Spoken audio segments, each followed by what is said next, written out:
Indian box office Badshah Prabhas సినిమాల talk ఎలా ఉన్నా కలెక్షన్ల విషయంలో మాత్రం ఊచకోతే ఉంటుంది.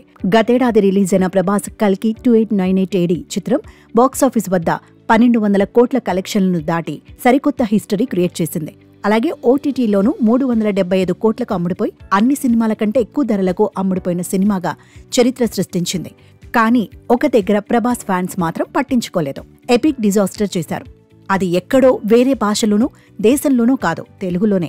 ఇప్పుడు ఈ విషయంపైనే సోషల్ మీడియాలో మూవీ లవర్స్ చర్చించుకుంటున్నారు.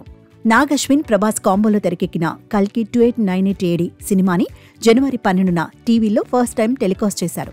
సంక్రాంతికి రిలీజ్ అయిన ఏ సినిమా అయినా సూపర్ హిట్ అవుతుంది. కానీ ప్రభాస్ విషయంలో అది ఫెయిల్ అయింది. ఈ సినిమా టెలివిజన్ రైట్స్ ని జీ తెలుగు భారీ ధరకు సొంతం చేసుకుంది. షోని టెలికాస్ట్ చేసే ముందే పోస్టర్లు, భారీ ప్రకటనలతో పెద్ద ప్రచారమే నిర్వహించారు. కానీ టీవీలో రిలీజ్ చేసిన తర్వాత ఒక్క ప్రేక్షకుడు కూడా సరిగ్గా పట్టించుకోలేదు. ఈ సినిమాకి కేవలం 5.26 TRP రేటింగ్ వచ్చింది. ఈ భారీ బడ్జెట్ స్టార్ హీరో సినిమాకి ఇంత తక్కువ రేటింగ్ వస్తే ఎపిక్ డిజాస్టర్ అంటున్నారు సినీ విమర్శకులు. ఎందుకంటే ఇప్పటి వరకు తెలుగు టెలివిజన్ చరిత్రలో అల్లు అర్జున్ నటించిన అలవైకుంఠపురంలో సినిమా 29.4 రేటింగ్తో సంచలన రికార్డ్ క్రియేట్ చేసింది.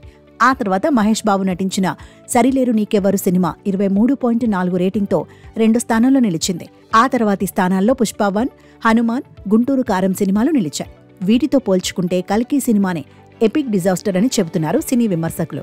అయితే టీవీలో హిట్ అయిన సినిమాలు మ్యాక్సిమం ఫ్యామిలీ ఓరియంటెడ్ మూవీస్ మాత్రమే ఉన్నాయి. కల్కి ఆ జోనర్కి చెందిన మూవీ కాదు. ఇదొక సైన్స్ ఫిక్షన్ మూవీ. మరోవైపు ఆల్రెడీ ఈ సినిమాను దాదాపు చాలా మంది ఆడియన్స్ ఓటీటీలోనే చూసేశారు. దీంతో ఈ సినిమాను టీవీలో చూడడానికి చాలా మంది ఆసక్తి చూపలేదు. ఏదేమైనా డైరెక్టర్ నాగ్ అశ్విన్ ప్రభాస్ కాంబోలో తెరకెక్కనున్న కల్కి 2 పైన మాత్రం వరల్డ్ వైడ్ గా హెవీ ఎక్స్పెక్టేషన్స్ ఉన్నాయి. మరి వీరి కాంబోలో రానున్న కల్కి 2 సినిమా బాక్సాఫీస్ వద్ద ఇంకెన్ని కొత్త రికార్డ్స్ క్రియేట్ చేస్తుందో చూడాలి.